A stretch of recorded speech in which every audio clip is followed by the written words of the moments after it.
এইমাত্র মেসেজ আসলো, দেখলাম মেসেজে 2500 টাকায়। তা টাকা আসলে তো সবারই ভালো লাগে, কৃষকদেরই।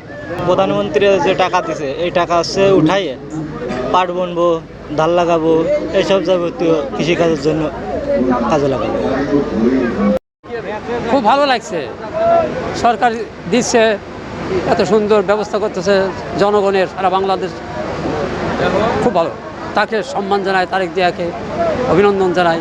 কৃষক কার্ড এবং ফ্যামিলি কার্ড এবং অন্যান্য যেগুলো কার্ড দেওয়ার কথা, এটা জনগণের টাকা, আমরা জনগণের মাঝে দিচ্ছি। এখানে অনিয়ম হওয়ার ন্যূনতম কোনো সুযোগ নাই।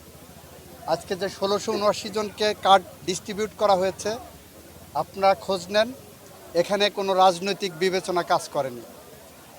এখানে কাজ করেছে এই ব্লকে যারা আছে সেই সমস্ত কৃষকদেরকে। এখানে রাজনৈতিক বিবেচনার কোনো সুযোগ নাই, এখানে কোনো রকম দুর্নীতি করারও কোনো সুযোগ নাই।